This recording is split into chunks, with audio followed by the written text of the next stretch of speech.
Okay, I've got 10:30. Thanks everyone for coming. Hopefully some of you got a good spring break travel or rest in. This is the MPOJC Transportation Technical Advisory Committee, Tuesday, March 24th. We're here in Emma Harvat Hall in Iowa City. I'll go ahead and call the meeting to order and recognize any alternates that are here today. And I'm not seeing any. If so, speak up. Okay. Seeing none, looking for a motion to consider approval of the meeting minutes from January 20th.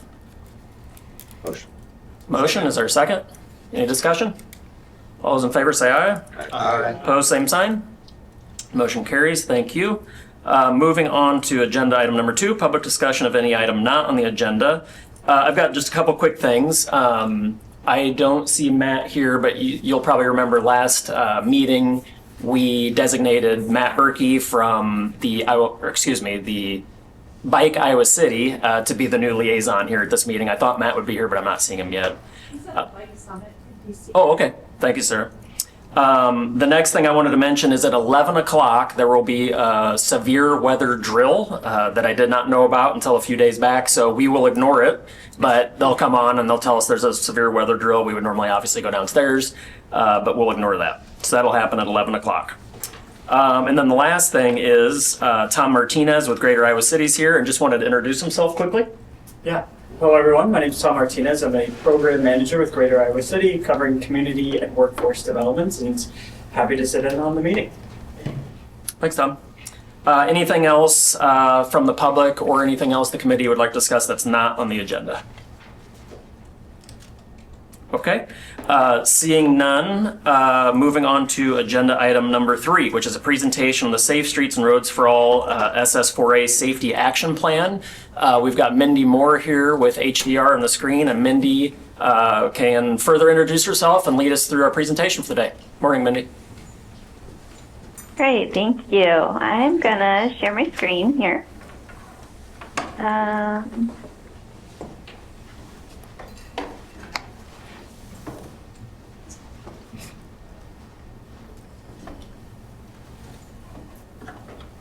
Okay, are you seeing the screen now? Yep, we are. Great. As Ken said, we're presenting on the Safe Streets and Roads for All Safety Action Plan. This is the second meeting that we're having with all of you. We will have one more after this. But the last time we met with you was way back in November, so we wanted to give you an update of what we've been working on since then. So I will summarize the public involvement that we've gone through since that time. Bryce is here with me today. He's going to work on or describe the safety analysis that we've done, and then I will jump back in for the equity considerations and just the start of our strategies, and then sum up with our schedule. So you all know Kent and Sarah. We've been working closely with them throughout this process. They started last summer. And then I'm the project manager on behalf of HDR, and Bryce is one of our traffic engineers and is a data analyst for this project. So what is the SS4A Safety Action Plan? This is just kind of a reminder. We did present this last time as well, but these are the 8 required elements of a Safety Action Plan. This is funded through the Safe Streets and Roads for All program, which is federal funding. We have leadership commitment and goal setting. So that is each of the communities or the MPO in general will be asked to adopt a target date to achieve 0 deaths and serious injuries due to traffic, by a certain date. And then that is kind of the overall goal setting. The planning structure is a series of meetings and committees that we are going through to create this plan. We do have a safety committee, which some of you are also serving on, so some of this may seem a little bit like a repeat from that, but some of you are not on that, so that's why we want to present this as well. And then we have the pink section, which is all of the analysis and all of the nitty-gritty work here. So that's what we are really just wrapping up around this time: safety analysis, engagement and collaboration, and equity considerations. And we're starting to move into that green section where we start to look at the strategies through policies, process, projects to achieve that 0 deaths and serious injuries. And then in the gray box there is progress and transparency. That is, just being transparent about our process as we go through this, but also after the plan is adopted, the communities and the MPO continue to show their progress over time, show the improvement in the reduction of deaths and serious injuries due to traffic crashes, and show how projects are linked to that. So first, a little summary of public involvement. So in the fall, we did have 3 sort of pop-up booths that we attended. We were at the Iowa City's Farmers Market. There were about 55 people there that stopped by the booth, and a lot of their concerns focused on issues within Iowa City, particularly around biking and walking safety. We attended Africa Fest. We talked to about 19 or so people there. Their responses were more split between Iowa City and some of the surrounding communities, and we're also a little more focused on driving than biking and walking. And then we also attended the Healthy Aging Fair. Here we, here we got to talk to more older residents as that target audience intended. We talked to about 43 or so people. They were focused more on areas outside of Iowa City and more concerned with driving issues and accessibility issues. We did an online survey as well that had some questions, as well as the ability to put a comment, pick a point on the map of the region and comment on that. We had 184 people that responded to that survey and pointed out 340 locations. So a lot of these comments were related to speeding, particularly in school zones. A lot of issues related to driving at intersections, whether or not people were making complete stops or slowing down to look for oncoming people walking or biking and walking safety, particularly on busy roads, and the e-scooter craze. So an issue with e-scooters and their ability to go pretty fast, and whether or not they're visible. And then the survey overall, as you can see here, some of the most commonly cited things were inadequate crosswalks, distracted driving, poor visibility, particularly at intersections, and then lack of facilities in general. So like the lack of the bikeway, the lack of a sidewalk, the lack of separation, inadequate shoulders. So things where we just, people are pointing out the need for better infrastructure in general. And then as you can see by the pie chart there, when people put their comment, they could say, is this about an intersection or about along a road? So about half of those were about an intersection, about 40% along the road, and then some people left that question blank. So also early this year in January, we had a focus group just to talk about equity concerns as it relates to transportation safety. We had the bike library was in attendance, the neighborhood centers of Johnson County, Dream City, Shelter House, Iowa City Human Rights, Johnson County, and North Liberty and Community Crisis Services were all part of this focus group session. A lot of discussion, again, around safety for people walking and biking, particularly for people that don't have the option of driving. They also pointed out the need for better transit, and that people don't really care that they're leaving one city and entering another city. They just need to be able to get from one place to another, have that transit connect in an efficient way. They pointed out the need to also separate different types of users so that the people walking, biking, and on scooters are separated from motorists and feel safer that way.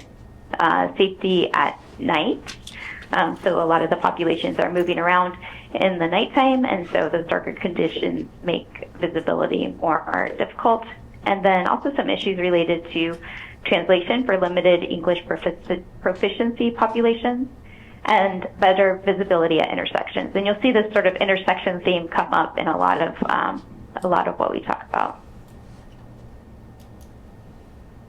And I'm going to go ahead and pass to Bryce, and he's going to go through the safety analysis. Hello. Can you guys hear me okay? We've been having internet issues the last couple of days. So. All right. So if something changes, let me know. So right here, this first slide is the crash summary we've compiled. We looked at data from 2020 to 2024, and we excluded the freeways. through the study area. So you can see we have some counts on the total number of fatalities that occurred, total number of serious injuries, and then we have crashes that involved impairments, pedestrians, cyclists, and young drivers. So that's an overview there. We can go ahead and go to the next slide. So our work got us to a high injury network. So high injury network is based off of severe crash history. And when we say that, we mean fatal crashes and serious injury crashes. And so it's a concentration of those tied to the segment. For this project, we included minor injury crashes as well, just because the number of fatal and serious injury crashes was not high enough to create a reliable network. And we did weight those a little bit less so that you didn't skew the network towards lower injury crashes. We want to keep it focused on fatal and serious injury crashes. And so every crash was tied to a roadway segment, whether it was an intersection or a segment crash. So the high injury network is just segment based. And basically this is the density of serious injury crashes. And we picked, the top 15% of the roadway network. And this top 15% of the roadway network length includes 76% of fatal, serious, and minor injury crashes throughout the network, and then 77% of the fatal and serious injury crashes throughout the network. So this high injury network is meant to be reactive in that where's our hot spots of these severe crashes and where can we focus our efforts. And so getting you a network of 15% creates an actionable area you can focus on that will optimize your return on investment and the reduction in fatal and serious injury crashes. One note there is that when you look at the VRU crashes, we're covering actually 93% of the fatal, serious, and minor injury, and then almost 90% of the fatal and serious injury crashes as well. And I don't think we said what VRUs are. That is vulnerable road user, and that is just people that are not in a vehicle, so anyone biking, walking, using a scooter, mobility device, that sort of thing.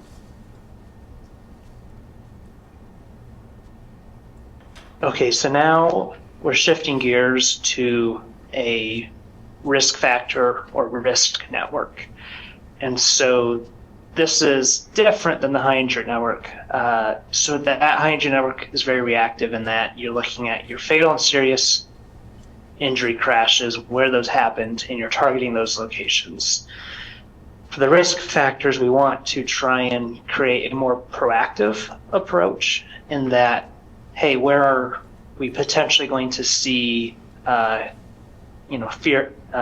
and serious injury crashes in the future? What characteristics in our network, are having us see those fatal and serious injury crashes. And so we looked at segment-based, and then we looked at several intersection types for risk factors. And so a risk factor is determined by being an overrepresentation of fatal and serious crashes compared to total crashes. So an example here on the segment risk factor, if you see that third bullet point, it says no median. So segments that have no median, when you looked at just fatal and serious injury crashes, that had a higher representation when you compared that to all severity crashes. And so that's, in a nutshell, how we determine what a risk factor is. One thing to note is that risk factors can be correlated to an underlying cause. And so no median does not mean go take out your medians. It means that this is a key characteristic that we had in the roadway network data, that was tied to fatal and serious injury crash overrepresentation. And so this data here was all provided from the RAMs and then the Iowa PCR data. We did not collect any additional information, which if you collect more, you can be more specific in the underlying causes you want to target for a risk factor. So here for the segment risk factors, we have several. We've got a range of AADTs. We've got a roadway classification, shoulder type, speeds, and parking. And so you see on the map here, we've got, it says 2 risk factors, 3 risk factors, 4, 5, and 6 risk factors. So basically each segment we looked at and said, does it meet the criteria for a risk factor? And so that red means it met 5 or 6 risk factors there on the right. The green means it met 3. And it doesn't matter which risk factors it met, just that it met, 3 or 4 or 5 or 6 to try and show where we're seeing a lot of overlapping characteristics. So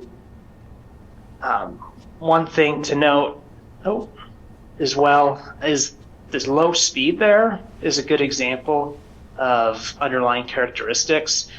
So you would not expect lower than 25 mile an hour segments to be a risk factor.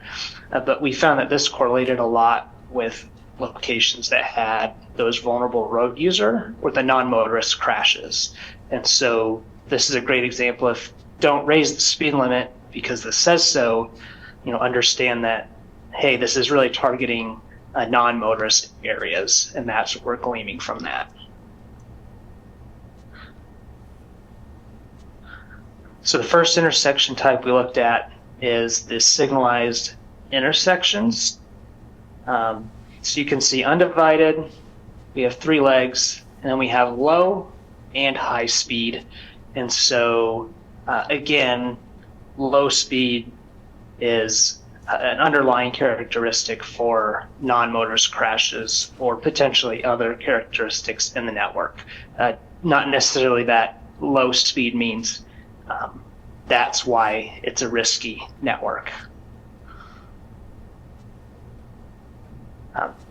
And then the volume cross product, that is the ADTs multiplied from the 2 legs. So your major leg multiplied by your minor leg. So if you take the square root, that gives you an idea of what your AADT ranges are. So now the next one we looked at is the minor road stop control intersections. We did not look at other types such as yield because there was such a low number of those intersection types that we would not be able to get a reliable analysis from those. So again, here's the same type of figure showing the risk factors and the count of risk factors at each intersection.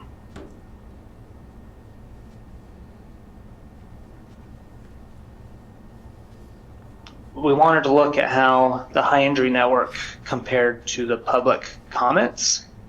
So we looked at a 500-foot buffer, and I don't know if you were able to check the survey, but people had to put points on the map. And from what I gathered, getting very specific locations was somewhat difficult if you weren't able to zoom in. So we had a wide buffer, but there still may be some points from the public that weren't quite as accurate as they had hoped for. But nonetheless, our high injury network covers 65% of public engagement comments. And remember, we had about 75 to 80% of fatal and severe crashes that covered the high injury network. So this is pretty good overlap from what the public's saying and from what we're seeing with fatal and serious crashes.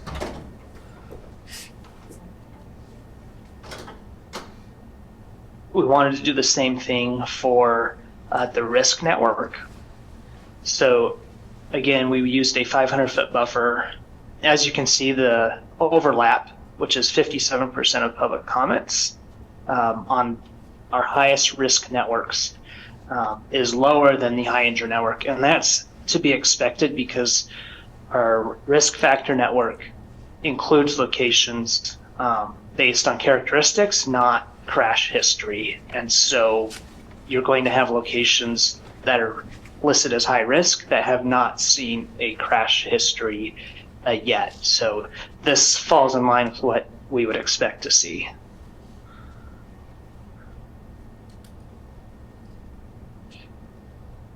We did the same thing for intersections.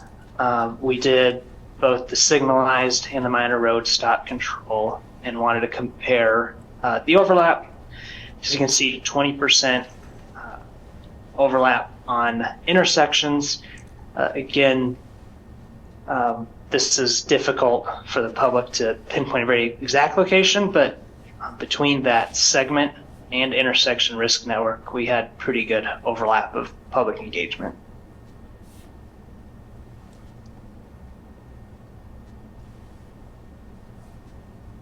Okay, now I'm going to jump back in here and talk about our need to create a high priority network. So essentially we do all this analysis that Bryce has just explained, and then you say, okay, well, so what? What do we do with this information? Well, we need to figure out a way to prioritize the segments, areas that might need actual infrastructure investment. So this is where the community input is really important because you can kind of customize this to what you need for your region. What I have on the screen here is really kind of a starting point for discussion, an example. It's similar to what we've done with some of our other clients. So basically we take that high injury network that Bryce described first, which is where most of the crashes have happened, and then we overlay it with the high risk segments and the high risk intersections. So we kind of overlay those networks together and we see where they overlap, and then they get higher priority then. And then we can factor in other things as well. So like, what is it near? Is it near schools, parks, transit? Do we want to put a priority associated with those types of land use? And then we can have an equity consideration too. Is this in a census tract that has a higher number of carless households or people over 65 or children or people with disabilities? So we can factor that in as well. We can also look at projects that the local jurisdictions are already planning. So if there's something in the CIP, we can say, hey, they already know that maybe a road just needs to be resurfaced, but now you can look at that project and say, well, when we do this, we can add in some safety improvements as well. And then the public survey comments, so we had all those points, and so we could look at where that also overlays to kind of bring things to the top. So this is, like it says here, a draft for us to talk more about as we go through the rest of the process. We're going to have some meetings with each of the communities so we can kind of talk through the priorities. And that's kind of what's on this slide. The next steps for data analysis: determine those factors and weights, vet that with each of the communities, and then we can start to identify projects on that high priority network. So I also wanted to talk a little bit about the equity considerations. As you saw, equity was in that HPN criteria. So the SS4A does require that we consider underserved communities, which they define as areas of persistent poverty, and this is per the Infrastructure Investment and Jobs Act definition. And so in our case, this applies to any census tract that has a poverty rate of at least 20%. The way it's written into the law is using data from 2014 to 2018 from the American Community Survey. And then we need to look at how that our proposed projects and strategies impact those areas. The SS4A program gives us this tool, online tool, where you can see where those areas of persistent poverty are, and this is what comes up using that tool. We recognize, though, that this is a little bit disproportionate because of the student population and how that compares to longer-term low-income residents. So a large percentage of the population within the areas of persistent poverty are enrolled in college. I should point out, though, that the way that metric works, it does not count students that are living in dorms. but it would count students that are living in apartments or homes. But it is excluding dormitories. So we wanted to look at this with more current data, since that was 2018 and it's 2026 now. So the most recent data we had was the 2023 American Community Survey data. So we looked at that instead. So you can see those shaded areas are a little bit different, but we do have a lot of overlap, particularly in the downtown area and around the university there. So now I'm going to move on to strategies. So once we have the high priority network and areas that we want to do projects, how do we decide what we should do? So this is where the strategies come into play. So we have major projects. This would be like major reconstruction. We have systemic projects. So this is more lower cost countermeasures that you can put into play, usually through some type of policy. Like if you want to say we're always going to use high visibility crosswalks, maybe you want to use them everywhere that there's crosswalk. Maybe you want to use them in your downtown or near on safe routes to schools. So that's kind of a systemic project. And policy strategies related to behavior modification, education, and best practices. And we are using the Safe System approach, which is the Federal Highways guiding paradigm for traffic safety. And so we have the inner ring and the outer ring there, where we have the elements: safer people, safer vehicles, safer speed, safer roads, and post-crash care. When we talk about the Comprehensive Safety Action Plan, a lot of our focus ends up on safer speeds and safer roads, because that's the infrastructure part of things. We do also get into safer people. That's the behavior and enforcement side of things. And post-crash care is also important and something that we should talk about to be sure that all parts of the system are working together. We don't get into the safer vehicles quite as much, but we can certainly make support for safer vehicle designs as part of this study. And then the principles on the outside: death and serious injury are unacceptable. We accept that humans make mistakes. Humans are vulnerable. Responsibility is shared throughout all levels of, from the public, the users of the system, to the governments that are operating and designing that transportation system. Safety is proactive. That's why we do the high-risk networks. We're looking at where crashes are likely to occur, not just where they have occurred. And redundancy is crucial. So if one part of the system fails, there's another part of the system that will prevent that death or serious injury. So now when we start to think about strategies, we want to look at what are the characteristics of the crashes that we can try to improve the situation so that we don't have those crashes occurring anymore. So this is all fatal and serious injury crashes and the characteristics of those crashes. So you can see the month of August is the highest, from nighttime to early morning. Typically male drivers. If the driver is impaired, it's more likely to be fatal or serious injury than if they're not. They're often involving non-motorists. Single vehicle crashes are very common, and broadside crashes. The top 5 known major causes: failure to yield right of way, speeding, reckless driving, following too close, and running a traffic signal. So these are for all crashes, as I mentioned. But as you see in the red at the top there, non-motorists were only in 3% of all crashes, but 37% of fatal and serious injury crashes. So we do want to have some, significant attention addressing the non-motorist fatal and serious injury crashes. So we pulled some data for those crashes in particular. Now, in this case, I do want to point out that we pulled a longer time period of crashes from another data source. So in order to get, because there's only a small number of these crashes, even though they're the most overrepresented, we looked at 10 years of crash data from 2016 to 2025, whereas our other data is only 5 years. This is 10 years. So I pulled this from Iowa DOT's ICAT system. And so this is only non-motorist fatal and serious injury crashes. So we see some similarities. We have September instead of August, but honestly, August, September, and October are all pretty high.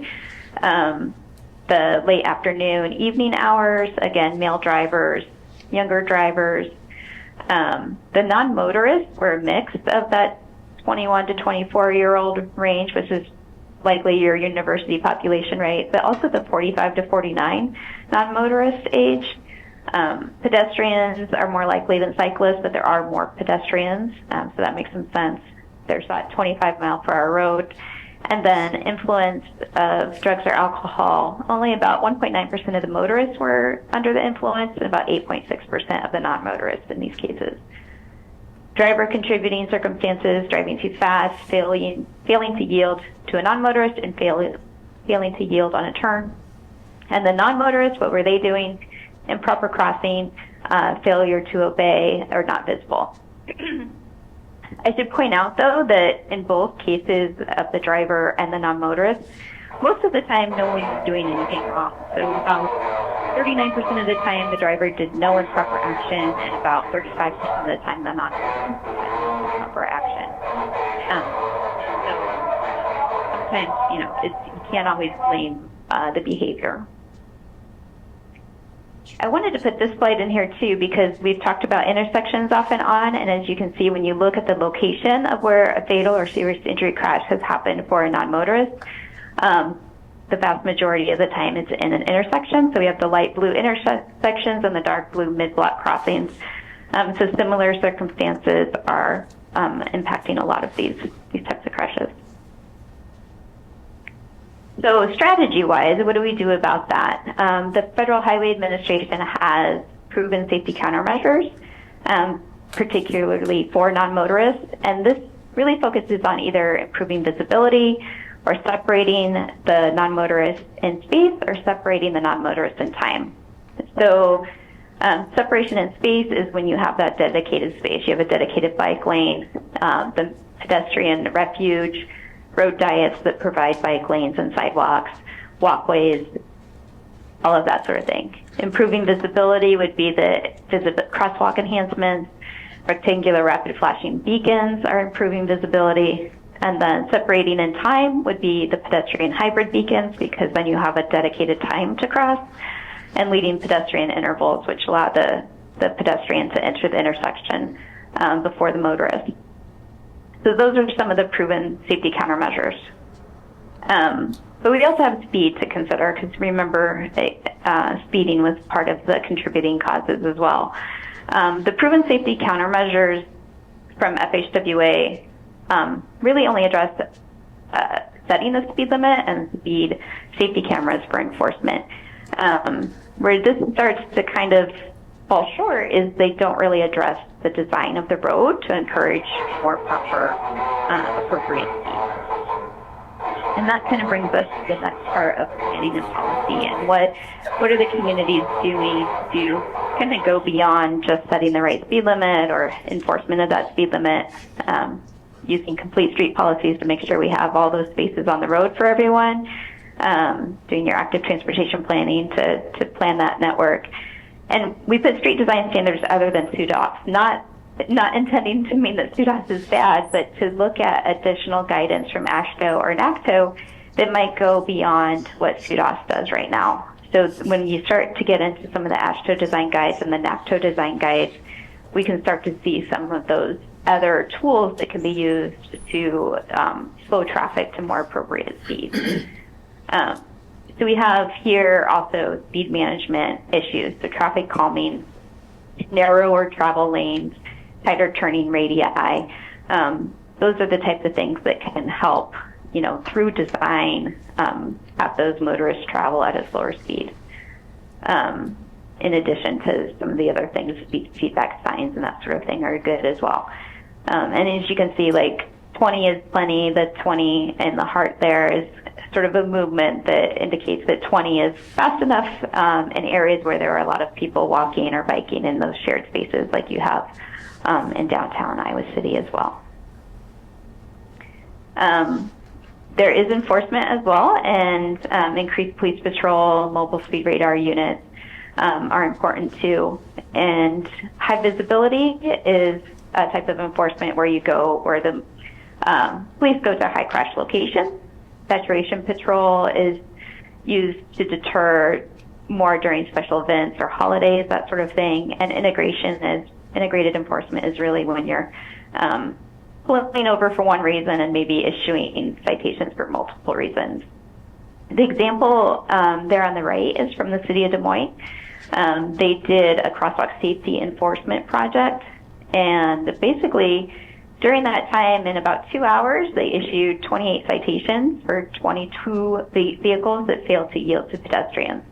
So it's kind of doing that type of high vis for protecting vulnerable road users, and then getting the media news out about it is part of that, not just enforcement, but also education.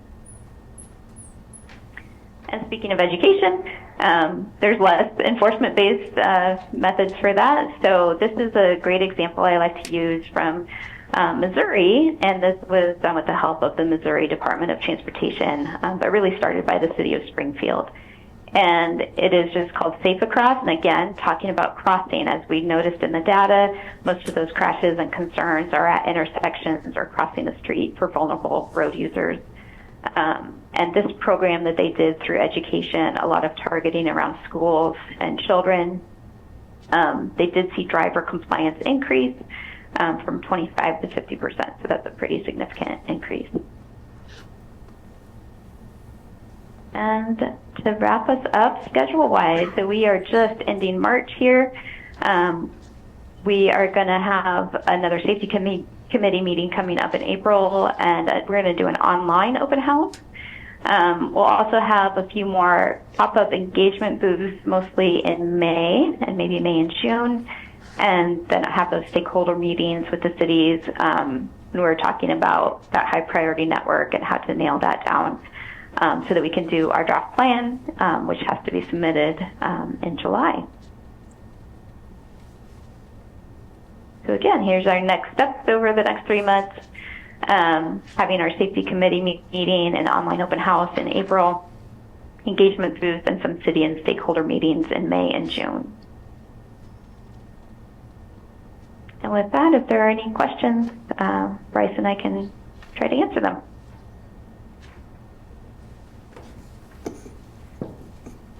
Any questions?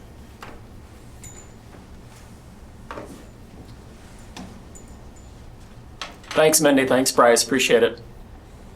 All right, thank you. Did your alarm go off at 11? Your testing thing? Yeah, it did. I don't think you could hear it, but that's okay. we couldn't hear over here, so. That's okay. Thank you. Thanks. All right. Bye-bye. Bye-bye. So, may have been helpful for me to mention this before Mindy started, but you all remember that all of the urban area communities helped fund this, right? So we had a $300,000 federal grant with a 20% local match. So all the urban communities funded this. We know all your communities are doing this type of work already.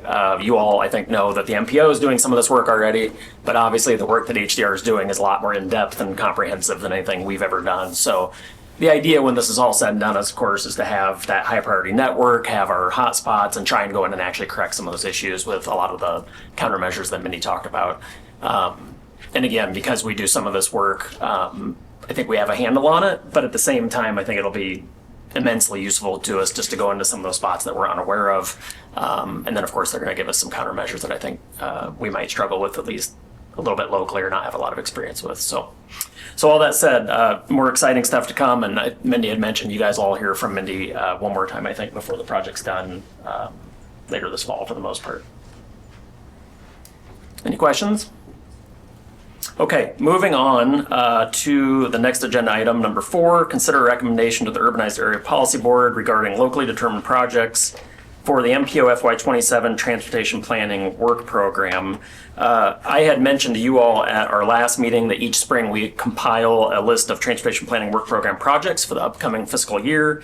And while the exercise is required by our federal partners, we also utilize it to figure out what we're going to do in terms of our time and space and resources for you all. The attachment in your packet shows the projects we've received from either you or your staffs thus far. And I always mention to you all that this, the list represents a fraction of the work we're actually going to do next year. But the more we can get you all to give us your projects early, that helps us get our data collection done, and of course helps us plan for the resources that we need to use. So What I'd like to ask of you today is that you please review the list of those projects if you've not already done so, and let me know of any additions or clarifications.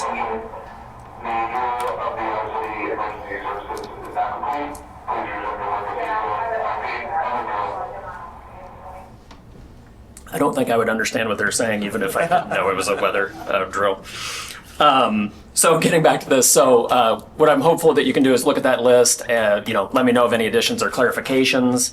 And then we'll be bringing this back to you along with the entire work program, which will include ongoing projects that we're already working on or hadn't completed last year, if you will, at your next meeting. So that said, if there are any additions or clarifications, please speak up. Otherwise, looking for a motion to approve and send this on to the board next week for their approval as well. So moved. Second. Motion and a second. Any other discussion?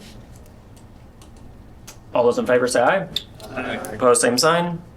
Motion carries. Thank you very much. And again, you'll have a chance at the next meeting to have a look at this quick as well and let us know of anything that pops into your minds. Thank you. Moving on to agenda item number 5, consider recommendation to the Urbanized Area Policy Board regarding approval of the MPO FY 27 to 31 passenger transportation plan. Hannah. Good morning, Hannah Neal, Associate Transportation Planner. Today we are asking for a recommendation to the Policy Board regarding the approval of the MPOJC FY 27 to 31 PTP or Passenger Transportation Plan. The PTP is required by the DOT and is intended to coordinate planning for transit-related funding programs. It incorporates federal requirements for coordinated planning as well as addresses needs-based project justification, and it serves as a tool to help meet specific passenger transportation needs, and it's also required to be identified in our transportation planning work program, which Kent just talked about.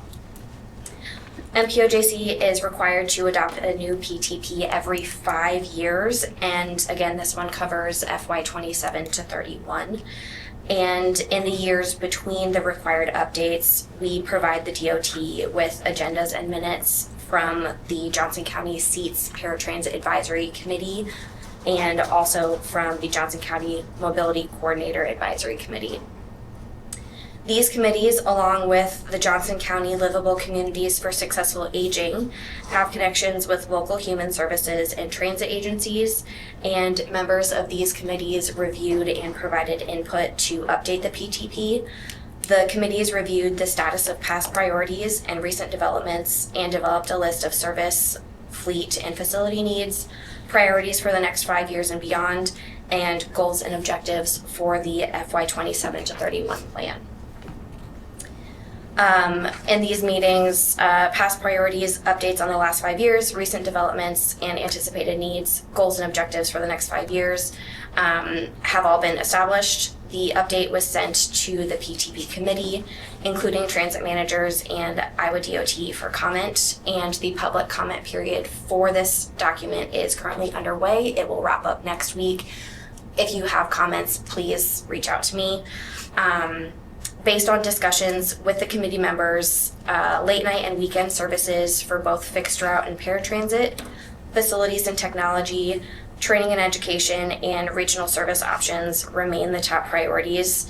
More specifically, service to healthcare and service to North Liberty, as well as having comprehensive information at bus stops and having more bus stops or bus shelters, were top discussion points. Federal FTA 5310 or enhanced mobility of seniors and individuals with disabilities. Those funds are also discussed in the PTP, and historically these funds have been used for ADA support. Iowa City Transit and Coralville Transit use these for their seats contract, and then CANBUS uses theirs for paratransit operations as well. A few other things to note. Iowa City Transit is still working to get their new transit facility up and running. North Liberty service is going to cease on June 30th due to low ridership and funding. Coralville will no longer be providing service in North Liberty because they are terminating the contract. MPO has been also asked to assist with efforts to help figure out next steps for North Liberty service. Some of those discussions are already happening, mostly with seats, as far as I know.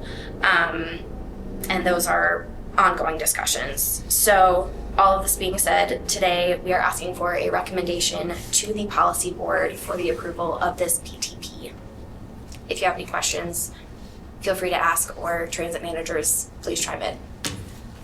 And I do have some late-breaking comments. I apologize. I was out of the office. They're not substantive to everybody in the group. I'd say it's specific to Iowa City Transit. So, but outside of that, I reviewed the document, and I thought everything was aligned. Just a few comments from Iowa City Transit's perspective on our operations. Great. Would you want to email those to me, or do you want to discuss I those can now? give you a hard copy. Perfect. Anybody else?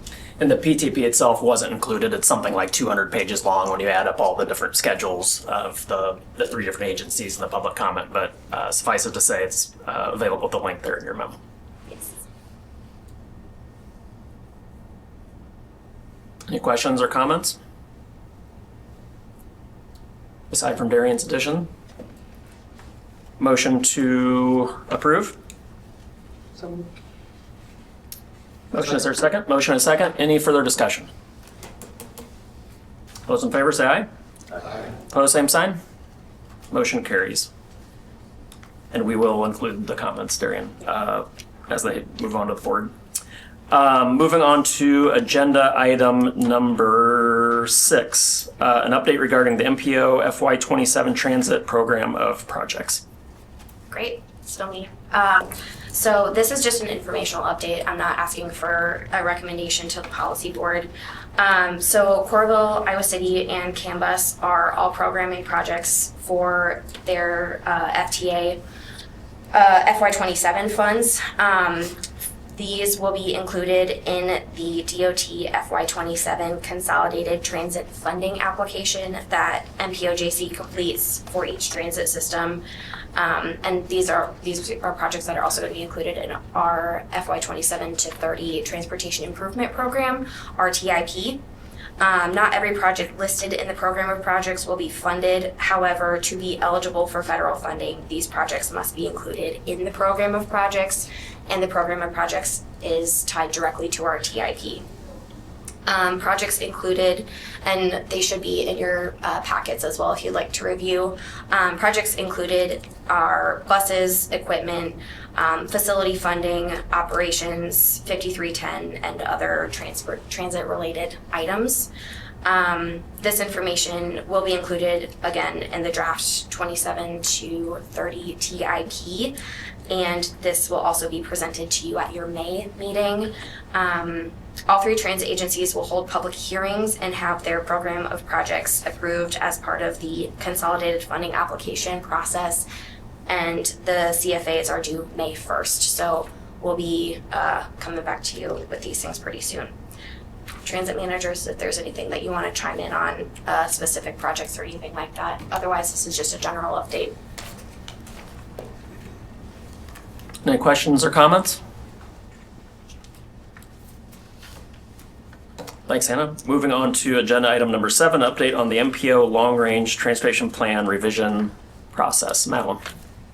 Good morning, Madeline Stone, Associate Transportation Planner. Just wanted to provide an update on our process for our long-range transportation plan. As a reminder, like we've been discussing for the past year, the long-range transportation plan is a federally required U.S. Department of Transportation document to for all urbanized areas in order to receive federal funding. The plan must be reevaluated and updated every 5 years, and it addresses transportation issues across the urbanized area. In January, the Urbanized Area Policy Board approved the vision, guiding principles, and scoring criteria for the LRTP, which you all recommended for approval in November. Since your last meeting, the MPO staff have been scoring transportation infrastructure projects that each of your communities have provided to us, and gathering performance measure data and establishing public input opportunities. And here are a few of the public engagement opportunities that we have been doing and will be continue to do this spring. We will be releasing a general survey this week for all of those who live, work, and attend school in Johnson County. And the general survey is designed to just better understand how residents are getting from place to place and anything and any changes that are recommended from residents to make transportation easier or safer throughout the metro area. In April, we will also be releasing a trails survey, and this will be an online survey for those who use the trail system to better understand how they use the trail system and to understand their experiences on the trail. This survey will be open until May, and we will be advertising this through signs that will be within the trail network. We will also be releasing a photo voice survey, and this survey is a little bit unique and it's more designed for to specifically reach out to residents who have troubles with transportation and especially where driving isn't an option. So we are working with the county and the university to advertise that survey. And it's essentially a normal survey, but with more qualitative opportunities through pictures and descriptions of what their experiences are through the intersection. Staff has also reached out to interested parties and organizations within Johnson County to give a presentation on the long-range transportation plan. And in the past month, we have presented to Greater Iowa City and the Downtown Noon Rotary Club to advertise public engagement and just provide and receive preliminary feedback.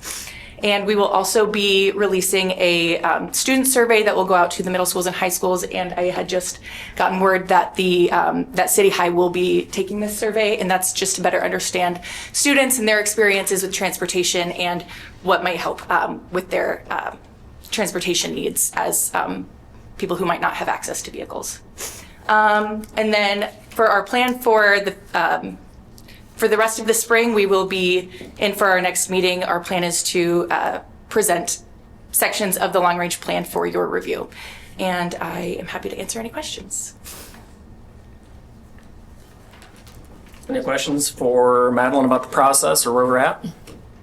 I've mentioned this at a few meetings. The long-range plan's a heavy lift for us. You know, it's like an 18-month process. All the work we do for your agencies doesn't stop. This is just something in addition we do. And as Madeline mentioned, we've been super busy with it. So in the next probably 2 or 3 meetings we will have started to draft materials and we'll be starting to bring those to you for your approvals and your recommendations to the board. So you can expect that over the next 2 or 3 meetings, 4 meetings. Maybe 5. We'll see how it goes. Thanks, Madeline. Moving on to agenda item number 8, other business. Maybe we'll take 10 or 15 minutes, go around the room for some quick updates. Brock, you want to start? Sure. Well, ECOG is also doing a Safe Streets for All plan process. Not near as far along as the MPO, but again, that covers the rural areas of Johnson County and 5 other counties. And also a passenger transportation plan that and identified. So a lot of the same issues and kind of strategies in both those plans. It's good to see there's some overlap. Definitely. Our North Park Road project is closed again just north of the 2 elementary schools. It's the last section, needs to be widened to 4 lanes. That'll go another 4 months probably, and that will be wrapped up. Our Highway 6 expansion project from Main Street to the roundabout on Park Road is set to go to the DOT in May for a 90% review. We did that in October, and then this time next year I'll start that widening to 3 lanes, which will basically complete it all the way through Tiffin. I'll let Scott cover Iowa City projects. Great. I don't think we have anything in North Everett. I saved the roundabout. I know. Seems like old news. It should get started here, like you said, this time this month. It'll be good.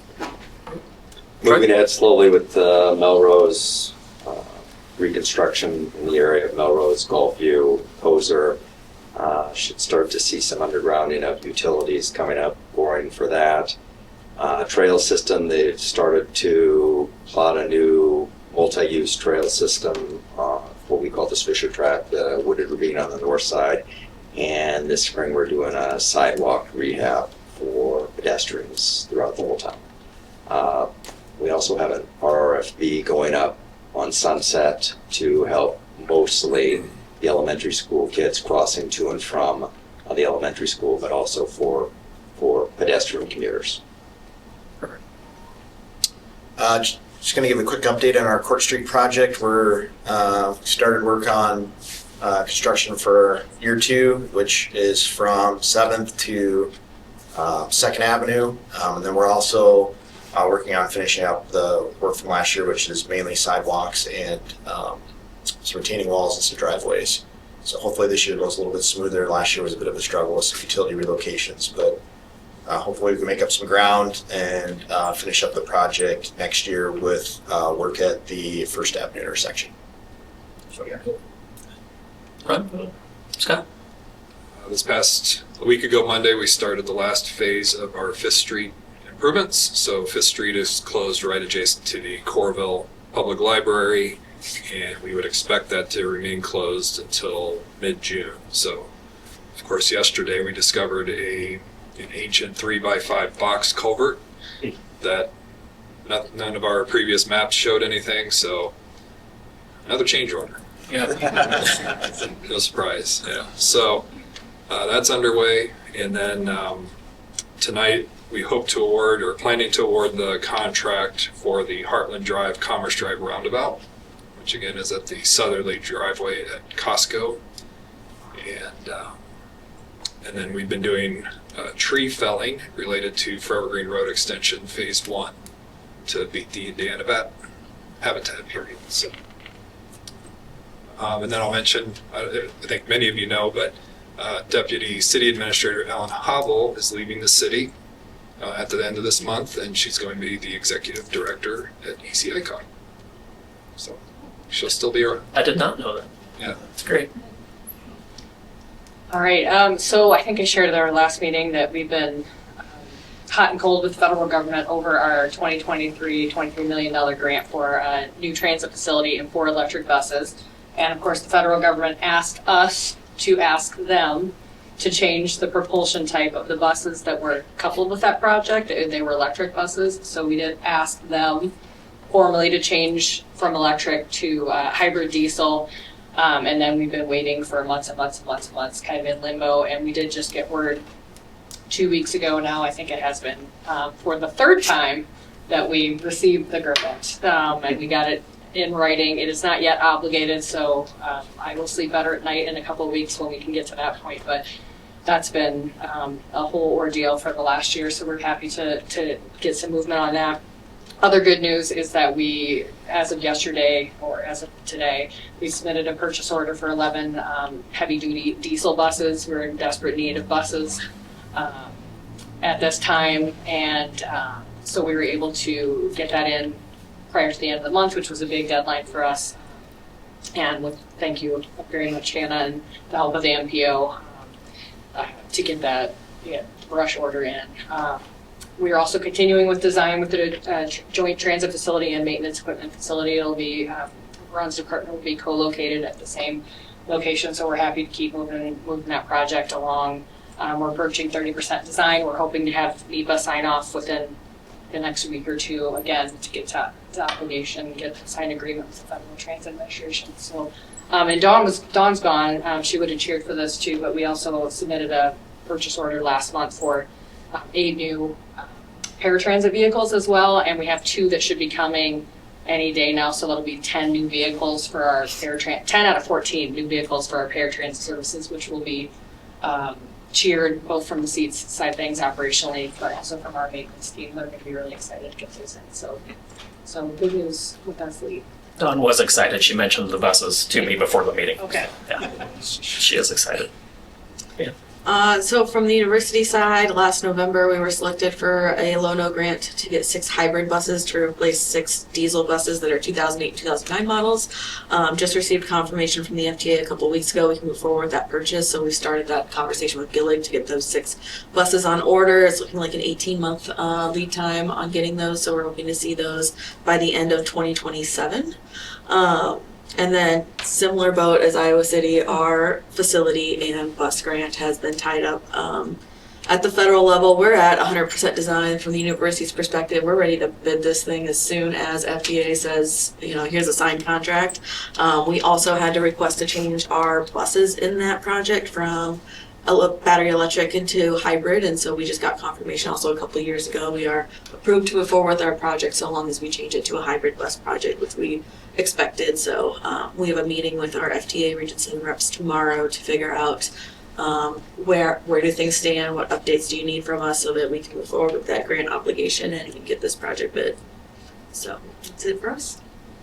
I would just note that we actually received 2 new light duty buses about 2 weeks ago, so we're in the make ready process of getting those ready to put in our air transit service. Great.